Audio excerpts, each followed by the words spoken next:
let's see if that did anything.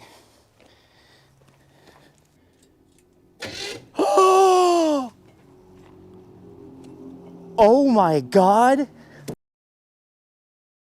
Welcome to Dirt Sweat and Gears, where no matter how much work we do, nothing gets done.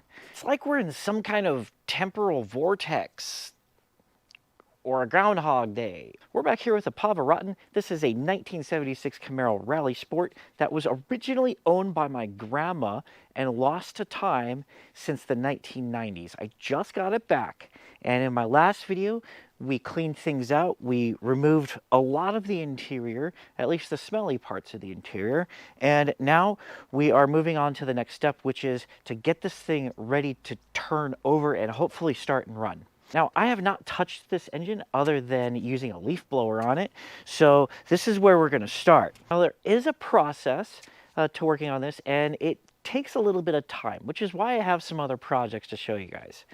The first step of this process is we got to pull the spark plugs. And then once we pull the spark plugs, we're going to put some Marble Mystery Oil into the cylinders. And we're just going to let that sit for a few days. Before we even do anything, we're just going to let that sit for a few days. And then once the oil has made its way into the rings and, got everything lubricated a little bit, we're going to hand crank it. We're going to hand crank it very slowly to make sure that everything moves. And then that also gives us the opportunity to remove the Marble Mystery Oil from the cylinders, because the cylinders are going to push it out. After that, if everything feels good, we're going to try to crank it. Now, there is a problem with trying to crank it, because I learned when I was trying to move this thing over here that some dumbass shoved a screwdriver into the ignition cylinder. Some dumbass. So I went to go break the lock cylinder out so that I could unlock the steering lock, be able to turn the wheels and get the car out. However, when I started to hammer the thing in, I saw how much the whole column was flexing, and I decided, yeah, this is not a good idea, because I'm more likely to just break the entire column than the lock cylinder. So I have to continue disassembling the steering column so I can pop out that lock cylinder so we can turn the ignition without using a key at all. And then I got to order a new key and put it all back together. So let's go handheld so we can start to do some of this discovery together. Under the hood, I'm probably going to have to bring the vacuum in, because there's just leaves and shit everywhere. It's really, really gross. Even after all that work I did, it's still really gross. So I'm going to probably start, I'm actually going to take this battery off. This has side terminals. Oh, that's cute. Alrighty. Well, I do have a side terminal battery, which is nice. But I might want to retrieve the cap that I threw out so I can put it on this car. I was convinced that it had top terminals, but it does not. Okay. So I'm going to have to clean that up. I'm going to take the... Oh, this is already not screwed in to anything. So I'm going to have to continue disassembling that just a little bit so I can expose some things. Oh, look at that. Ugh. Oh. I have a feeling these spark plugs are just going to disintegrate when I pull on them. Let's look at the other side. And it's basically more of the same. Probably going to even be more difficult on this side because I can't see anything, because there's an air conditioning compressor in the way. All right. This will be fun.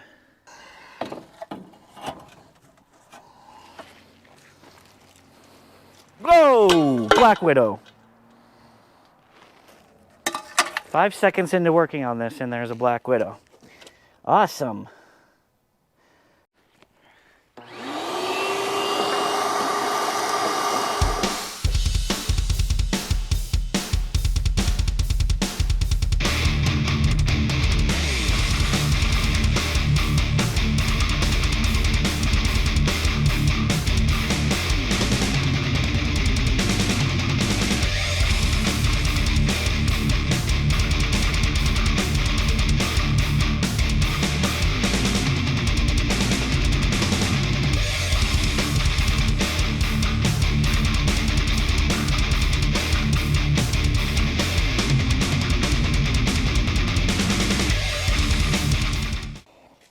You want some nightmare fuel? That is solid rat turds. I'm gonna throw up. I'm gonna throw up. I'm gonna throw up. I'm gonna throw up.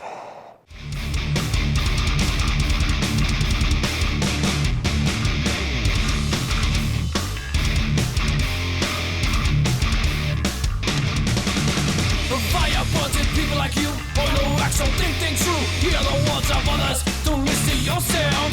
Look at you, look what you've done. You've had power, now you've got none. Took too much, you went too far. We won't be walked on anymore. Power, gone too far. Power.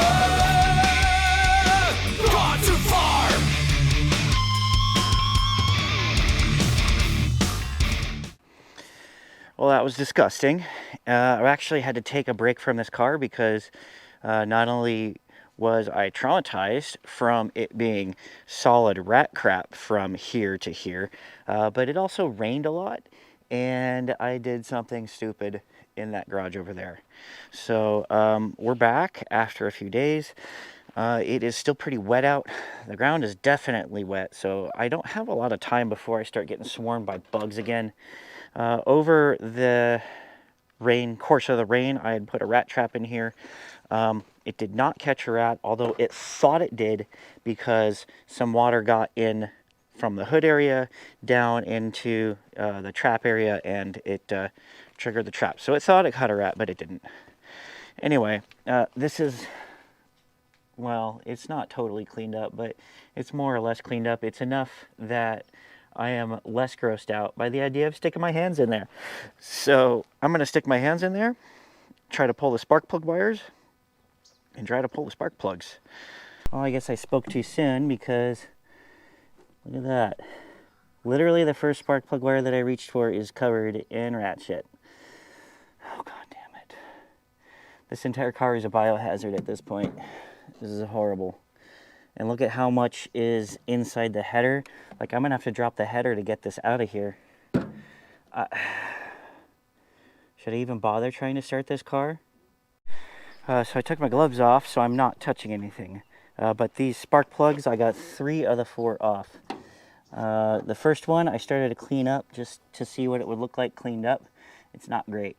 The second one has some buildup inside the... inside the spark area, so that's concerning. That's how it came out of the car. The third one is clearly not at the same gap as the other 2, so that's cool.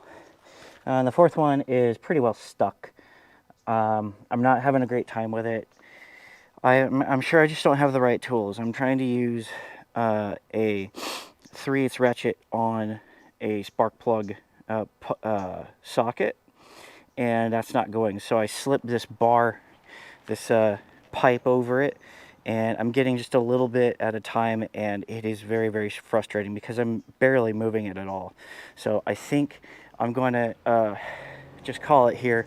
I need to get a longer ratchet because the ratchet that I have is just not doing it. It's too short. It's this one right here. So I'm going to get a long ratchet, and I'm going to get a bore scope, because if I'm waiting on something on order, I may as well get a bore scope so I can take a look at these cylinders before I start dumping oil in there. And I can at least take a look at the 3 that I've been able to pull. And that's the easy side. That's going to be the hard side. I'm not looking forward to that side. I might have to take the AC compressor off, but I don't need that negativity in my life right now. So because that spark plug is being really difficult, I went ahead and ordered a long handled ratchet so that I'll be able to get that a little bit easier. This bar just isn't moving it enough to really be comfortable. It's just miserable. So I'm going to move on and do something else. I want to get at the other side, the spark plugs on the driver's side, and I realized pretty quickly that my life is going to be a lot easier if I just move this AC compressor. It's huge. There is absolutely no pressure in the system. You see I've already disconnected it. I went ahead and just, gave the Schrader valve just a little bit of pop, just to see if anything came out. It's completely dry. So I pulled that out, and we're going to remove this. I've already soaked everything down with WD-40, and I have cracked the bolts. I just wanted to know how difficult this was going to be, because if this thing was going to fight me, then I'm going to be done for the day. I've had enough fight for one day. So it looks like it's going to be good to go, so let's go ahead and take this thing off. Look at you, look what you've done. You've had power, now you've got none. Took too much, you went too far. We won't be walked on anymore. Power gone too far. Power gone too far.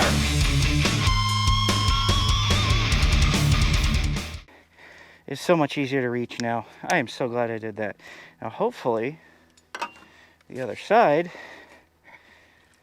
is going to cooperate a little bit more than the passenger side did. We're going to grab that, but before I do that, I just pulled out all these bolts. I want to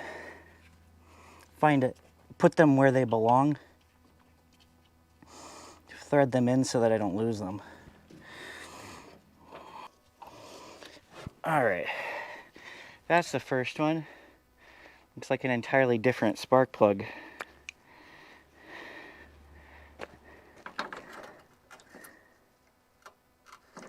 Yeah, they're all different.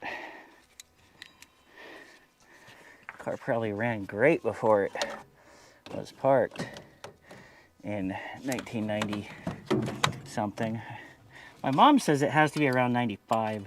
One of the comments was saying that 1976 there was bicentennial editions made for a lot of cars, but the Camaro wasn't one of them. But my mom told me that that is really bad. But my mom told me that in the 70s, when my grandparents bought this car, they had told her that it was a bicentennial edition. Now, I know that a bicentennial version of the Camaro was never officially made. However, we do know that this car was at least modified at the dealer. There were lots of dealer options. So we know about the side pipes. That is for sure thing. It came from the factory, not necessarily from the factory, but definitely from the dealer with side pipes. It also came with a blue top. My mom said that it was definitely a dark blue on the top. So it's very possible that this was a blue on black type of paint job. So it may have also been modified by the dealer in order to sell it as some kind of bicentennial edition. So I don't know if this was dealer or if it was factory, but I also know for a fact that my grandparents were well known for customizing their cars or buying highly customized cars from dealers. They've done this in the past with their 99 Ford Windstar. The Windstar that they left to me that I sold for them was the fanciest Ford Windstar you will ever see. It's the fanciest Ford Windstar that has ever been built. It was like a limited edition. It had a VHS player. It had TVs. It was premium, top of the line. Leather everything. Just a beautiful, beautiful van for a minivan. They also had a 99 Chevy Silverado that is in a trim that I haven't even seen on Bring a Trailer. It was four-wheel drive, leather interior, tow package, literally everything you could option Silverado with.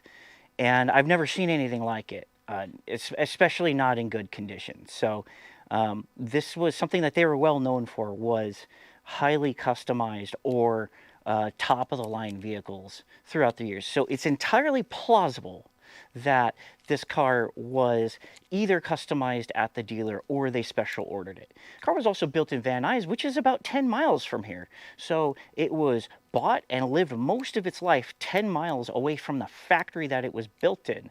So again, I'm not saying that that's how it was. I'm not saying that I know what I'm even talking about. I'm just saying that my grandparents were known for either customizing or buying highly optioned vehicles. So whatever the history is with this car, we're going to hopefully discover it along the way. That said, I do know from talking to you guys in the comments of my introduction video that this fender is probably not the original fender, because if you look closely here, this is way more orange than this. This is definitely more red. The black has completely faded here, which is different from here, because I assumed it was because this had more sun exposure, but it would also make sense if this had an extra layer of blue over the black that it did not fade as much as this fender. Obviously the Camaro, but also the alignment here doesn't quite line up. So this fender was probably damaged and then replaced with a regular non-rally sport fender, and definitely not the same as the car. So I wanted to get a borescope so that we could take a look at the cylinders before I put Marble Mystery Oil in, but apparently I forgot to order it. But my long handle ratchet did arrive, so we're going to go ahead and try to remove this spark plug. And like I said, I don't want to delay any further, so if this thing comes out, we're going to go ahead and put the Marble Mystery Oil in right now so that we can hand turn this thing very, very soon. Oh, that's pretty disgusting, actually. I don't have the funnel that this straw came for on hand, but this will do the job just fine. So we're just going to use this stuff. We're going to pour it right into the cylinders. This is Marble Mystery Oil. It's mysterious. Don't really know what it is, but you use it for everything apparently. And so this is what you put in cylinders to free up potentially stuck rings. And we don't know if we have stuck rings or not, but this car has been sitting for a very long time, and I can't find where to put my stupid light so that I can see what I'm doing. There's like a rat turd right in front of the spark plug hole. So if I try to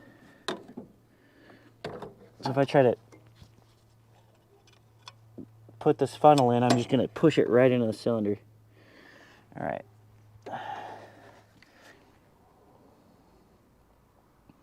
You really only need a little.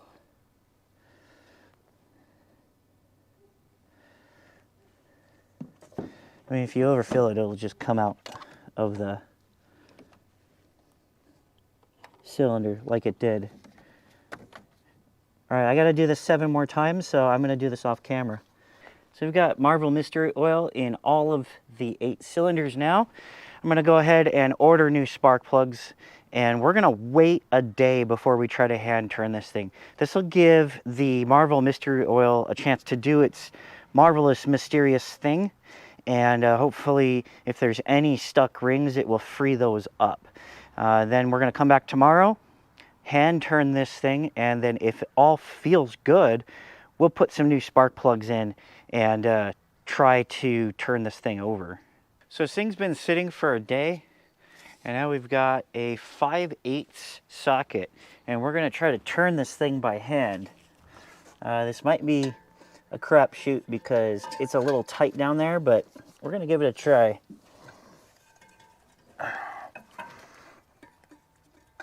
Oh, it's so nasty. Try not to look at it. Try not to look at all the rat shit. Yeah, I'm gonna have to get a ratchet on here because that's not working. Take 2 with a ratchet this time. I'm sure it's a lot easier to get to from underneath, but with all of the crap that stands to follow me from going underneath, I'm not going underneath this car anytime soon. It's gonna be a while. A while. That's a problem because the socket isn't long enough. I need to get an extension.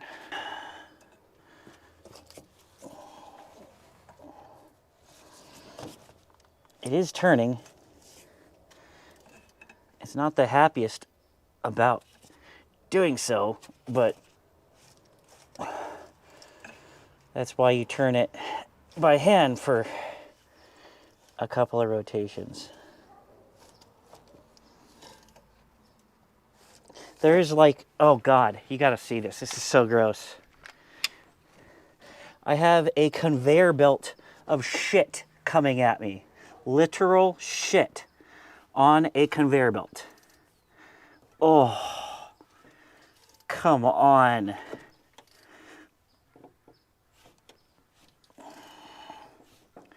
It's taking some effort, but it is turning. And it's getting a little bit easier as I move through it. And I'm a little less grossed out now that the conveyor belt has dumped the shit onto the ground. Okay, I've turned it by hand probably, I don't know, 5 or 6 rotations. I think it's enough. Let's check the oil. And then, if that looks good, we're gonna hook up the battery and crank this without any spark plugs in it. Where's the dipstick? There's the dipstick. I turned it. Oops. Okay, the oil is pretty gross, but it is present. It's like as thick as gear oil almost. But it's there. How well that's going to lubricate? Well, we don't need it to lubricate all that well. We just need it to be in there. I want to disconnect the fuel supply, but I need to find out where the fuel pump is. You guys watching this are probably like yelling at the screen, "Oh, it's right next to the you idiot!" But I have no idea where the fuel pump is on this car. So don't comment, because by the time you comment, I will have found it. Because I'm not starting this thing up until I find it. And I'm not putting a video out until I start this up. So, I mean, you can comment. Tell me I'm an idiot. Just tell me I'm an idiot just for general reasons. Well, I was going to take the fuel line off just before the carburetor, because I noticed this little hose here. And I took it off, and my God. So that's where our fuel is going to come out of. I'm going to run it through this line and into this bucket, because I already smell varnish and I haven't even pulled anything through. I know it's bad. I know for 100% certain that the fuel is bad. So I'm not even going to bother trying to run that through the motor. Let's put this in the bucket and then we can turn this car over maybe. Okay, I got the positive on there. Let's get the negative on there.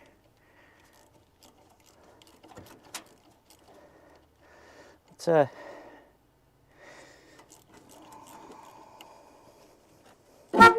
oh, Jesus. The horn works. Let's take the negative battery terminal off. Oh my God. Well, let's solve that problem first. Whew. And change my pants. So I took the wheel off and those little rings, and I think those little rings are pressing down on the horn button. So I hope I can put the battery back on without blasting the horn. I don't need a steering wheel for a while anyway. Well, it's on there tight. All right, now I gotta go find the key, and then we're gonna see if the key actually turns, because I don't know if it does. I mean, I pretty much need to rebuild this thing anyway, because is anybody surprised that a 50-year-old piece of plastic is breaking? So yeah, this is gonna have to come apart anyway. I guess I shouldn't be too butthurt about it. It's just part of the process. So now I've got the key cylinder removed. I've also stopped our little horn problem. Let's try to start this thing. I'm gonna use a needle nose pliers to turn the switch. I do hear something in here. It's some kind of relay clicking. All right, car's on. It says fasten seatbelt. All right, we're gonna turn it off. We're gonna try to put, no, it's in neutral. Can't put it in park. The button won't go down. That's cute. Will this thing start in neutral?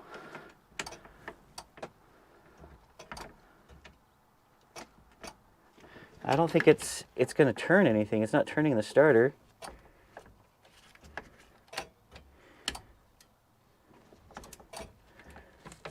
Huh.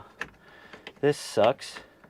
So I got a bore scope in the gas tank and in each of the cylinders. I won't be able to show you live, but I was able to take a few snapshots. Unfortunately, the light just isn't all that bright, so it's really going to do me no good to shove the bore scope in the gas tank and show you right here. So while I talk about it, I'm going to show some screenshots. So I first started in the gas tank. I showed the bore scope down into the fuel tank. I got a good look at what I think is the fuel float and the pickup. There was a little bit of varnish at the bottom of the tank, but there wasn't very much. So I think the move here is going to be to try to drain out whatever I can. Kind of assuming that there's a drain plug. If you know one way or another, just let me know before I crawl under there. So I want to drain out what little is in there, but the rest of it looked okay. It didn't look like there was too much corrosion. So I think once I get that little bit of varnish out, I can put a few gallons of fuel in there and I'll be able to pull fuel no problem. I next went through each of the cylinders. A few of them were at top dead center, but I got enough of a view from all of the other cylinders that we're going to be okay. There is a really nice cross hatching here. There was a minimal amount of goop that had made its way into the cylinders. I don't think it's enough to like hydrolock it or anything if I try to start it up, but I still want to turn this thing over before I put spark plugs in it, just so that I also want to get a compression gauge on there just to be sure. But again, I think it's going to be fine. Honestly, I may skip the compression gauge until it's time to start really digging into this motor. So in here, we've been in the interior. The shifter for this car that was originally in there is pretty much totally ruined. You see the plastic, not only is the plastic broken, but the metal is bent. So what happened was someone was trying to shift gears and couldn't get it to shift, and so they forced it and they bent and broke the original shifter. So I got a new one over here, and I tried to get it working. I tried to put some WD-40 in the cable, hooked it up to this shifter, and this shifter was doing the exact same thing. It wasn't moving this cable at all. And so in order to avoid breaking my brand new shifter, I got a new cable, and now I have to go under the car. So that's why we have it on jack stands. The problem, there are actually multiple problems with this. One being it is still pretty tight under there because we're on uneven ground. And so when I lift up the car, I get the passenger side really high and the driver's side, because it's on off-level ground, doesn't go up as high as I want it to. So we're kind of doing a jack and jack stand setup. The jack stand is, they're actually both there as kind of like a redundancy system. When I'm under there, I don't want the car to fall on me and crush me. That's why you always use jack stands. And the jack is there not only to be a jack, but also in case the jack stand sinks or falls sideways or something like that. I want that extra layer of protection while I'm underneath the car.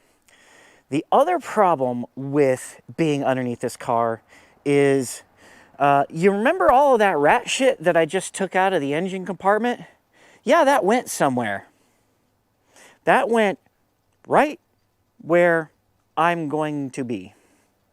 So I have been dreading this part of the project, which is another reason why this is going really slow.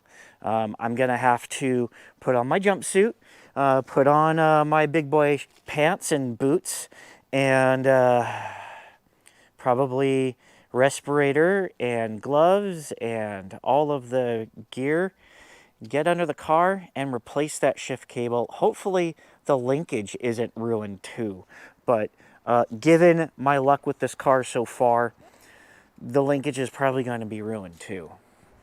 Well, this wasn't nearly as bad as I thought it was going to be.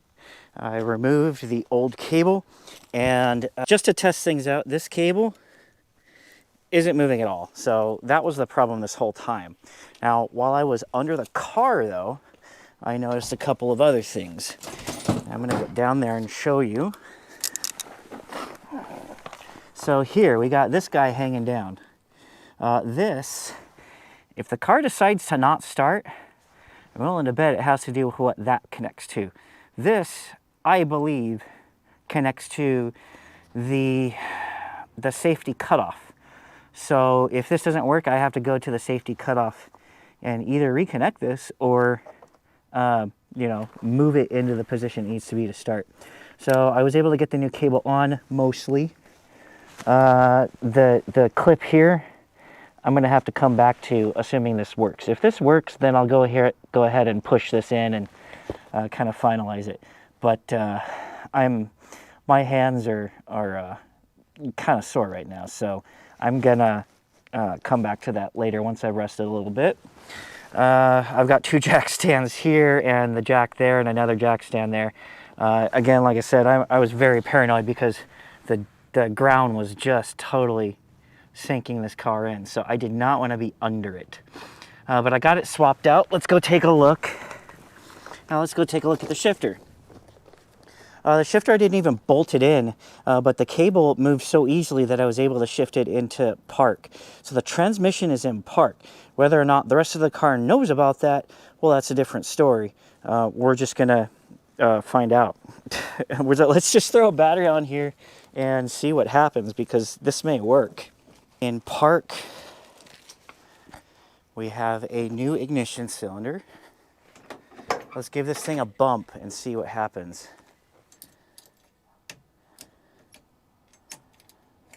Nothing. So when I turn this, I had my hand on the car, and I turn this, and I felt the car move. I think I felt the car just kind of wiggle a little bit, and I think it's possible, and I could be wrong, that the starter isn't moving. Nothing sketchy happening here. Nope, not at all. So before I reposition this and commit to spending quality time getting rat shit in my face, let's see if it's hammer time. So I'm just gonna bang on the starter a little bit with this here hammer and try not to be under the car, because if that jack stand fails, I'll be in trouble.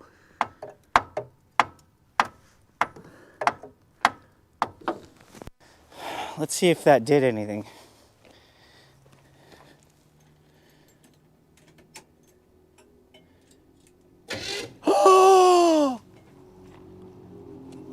Oh my God, that actually worked! What? What? I've never had the hammer trick work. That is amazing. It actually turned. Oh my God. Okay, we gotta get some spark plugs back in here and put some fuel in here and see if it'll actually pop off. Oh my God, that's awesome. Yes.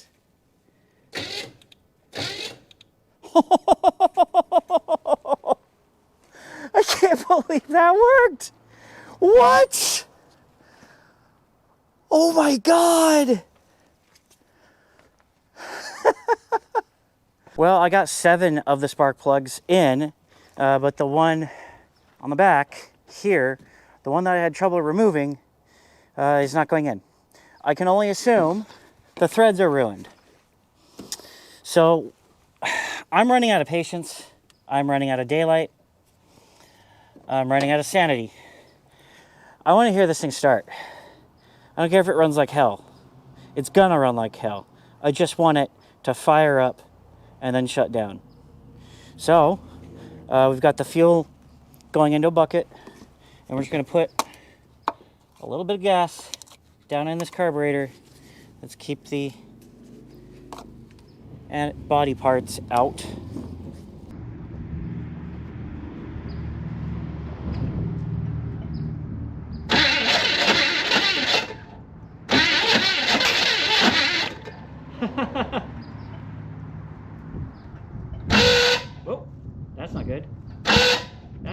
sound. Well, shit. That's not what I wanted. This is not at all what I wanted. So between the starter freezing up again and not being able to put the spark plug back in, I'm kind of in a tough spot because, well, what's really doing it right now is the spark plug. It turns out the spark plug was cross-threaded, which is why it was so difficult to remove. And so putting the new one in is impossible. I'm gonna have to take the head off. And so I really don't want to rebuild this entire car in the dirt. I mean, the whole point of this project and this phase of the project was to get it started and running so that I could drive it into the garage and dig in deeper. I really wanted to hear this motor run for the first time in ages, but I guess it just wasn't in the cards. You know, on one hand, if I had not taken that spark plug out, probably would have run. But that would have meant cutting corners. That would have meant doing something wrong. I think I did the right thing here. I pulled all of the spark plugs. I put Marvel Mystery Oil in. I let it sit. I hand turned it. I cranked it with the starter. And that's where we left off because there is just no way that I'm going to be able to start and run and drive this thing anywhere. So the next step of this car is to get some friends and to push it into the garage. But I can't do that when there's scaffolding in front of the garage and cars in the garage. So that means I'm going to need to focus on some other projects. That means I'm going to need to get some things done. On the bright side, this project is blocking 3 other projects. So this is next in line. By necessity, by its very nature of it being where it is, this car is next in line. So that's not the end of the Pavarotten. That's not the end of my grandma's Camaro Resurrection project. But it does mean that you're going to see some other things for a while. And the fact that the spark plug was cross-threaded also brings up a question. If I have to take the heads off, should I put those same heads back on?